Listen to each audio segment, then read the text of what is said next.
दोस्तों, अगर आप इलेक्ट्रिकल की दुनिया में काम करते हैं और किसी इंडस्ट्री से संबंध रखते हैं तो आपको या तो मालूम होगा या जानना चाहेंगे पीसीसी और एमसीसी क्या होता है। दोस्तों, पीसीसी का फुल फॉर्म होता है पावर कंट्रोल सेंटर और एमसीसी का फुल फॉर्म होता है मोटर कंट्रोल सेंटर।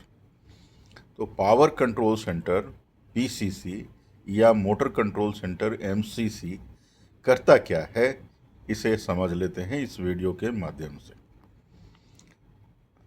पीसीसी जो है वो पावर को डिस्ट्रीब्यूट करता है डिफरेंट डिफरेंट प्लेसेस पे जहाँ भी उसका यूटिलाइजेशन होगा। तो पीसीसी को जो पावर आता है वो एक ट्रांसफार्मर के जरिए आता है और उस ट्रांसफार्मर से जो पावर रिसीव करता है, ये बल्क पावर, उसको डिफरेंट प्लेसेस पे डिस्ट्रीब्यूट करता है।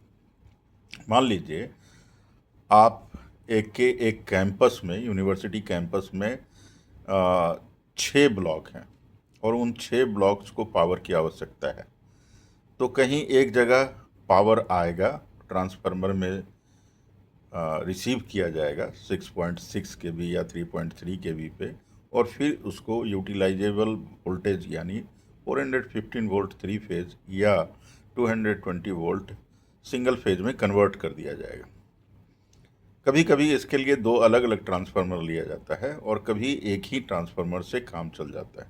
जो भी परिस्थिति हो, उस ट्रांसफार्मर से ट्रांसफॉर्म किए गए वोल्टेज को फिर 6 ब्लॉक्स में डिस्ट्रीब्यूट करना है। तो इसे डिस्ट्रीब्यूशन के लिए हमें एक पीसीसी बनाना पड़ेगा जो कि सारे जगहों पे डिस्ट्रीब्यूट करेगा ट्रांसफार्मर से आए हुए पावर को। इस जगह को हम लोग पीसीसी के रूप में जानेंगे। सो ये एक कमरा हो सकता है जिसके अंदर कई सारे पैनल्स हो सकते हैं। इन पैनल्स में बेसिकली बस बार होगा जो कि डिफरेंट पीसीसी यूनिट्स को पावर देगा, ले जाएगा उसको, और निश्चित रूप से सर्किट ब्रेकर्स होंगे। इनकमिंग पावर जो आ रहा है उसका सर्किट ब्रेकर होगा, आउटगोइंग का या तो सर्किट ब्रेकर होगा या आइसोलेटर होगा। जो भी परिस्थिति हो, या कॉन्टेक्टर बेस्ड होगा। तो जो भी परिस्थिति हो उसमें क्या है कि उसके प्रोटेक्शन की भी आवश्यकता होगी, बस बार के प्रोटेक्शन की आवश्यकता होगा। एसीसी भी अगर है एयर सर्किट ब्रेकर है तो उसके अपने प्रोटेक्शन की व्यवस्था होगी। सो इस प्रकार की चीज़ों से ये डील करेगा।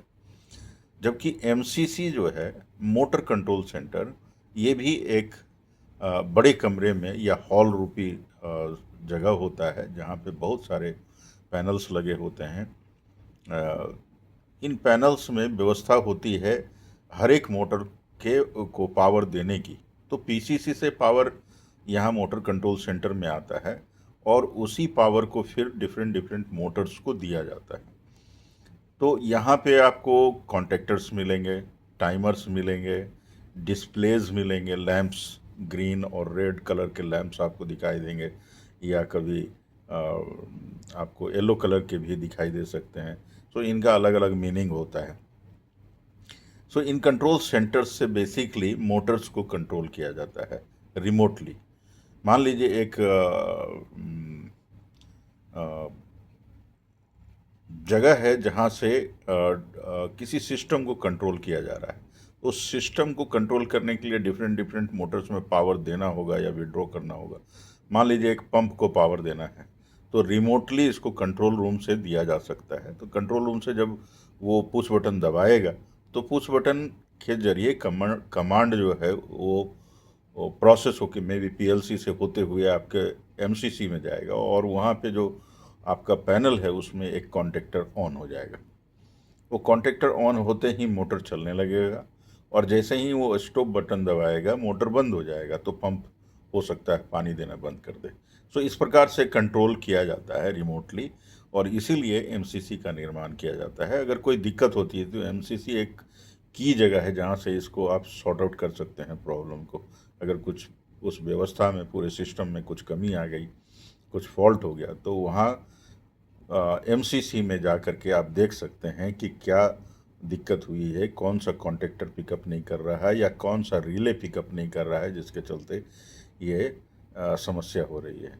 तो आप कंट्रोल रूम के साथ में आप फिजिकली मोटर के पास जा कर के आदमी को भेज करके फिर एक वहाँ पे एमसीसी में जा कर के आप देख सकते हैं साथ साथ कि हो क्या रहा है actually, just to ascertain what is the problem. तो इस तरह से आप फॉल्ट फाइंडिंग करते हैं। बेसिकली एमसीसी पीसीसी इस तरह से आपस में रिलेटेड होते हैं। मेरे ख्याल से आपको ये वीडियो वो अच्छा लगा होगा और इन्फॉर्मेटिव लगा होगा। अगर अच्छा लगा तो थम्स अप दीजिए और इसे शेयर कीजिए अपने दोस्तों तक, ताकि जानकारी उन तक भी पहुंच सके। और अगर चैनल को अभी तक आपने सब्सक्राइब नहीं किया है तो आप ज़रूर सब्सक्राइब कर लें, ताकि इस तरह का इन्फॉर्मेटिव वीडियो आपको मिलता रहे। और अगर कमेंट सेक्शन में कुछ सवाल पूछना चाहते हैं तो आप लिख करके बताएं। आपके सवाल का मैं जल्दी से जल्दी जवाब देना चाहूँगा। Thank you so much. जय हिंद।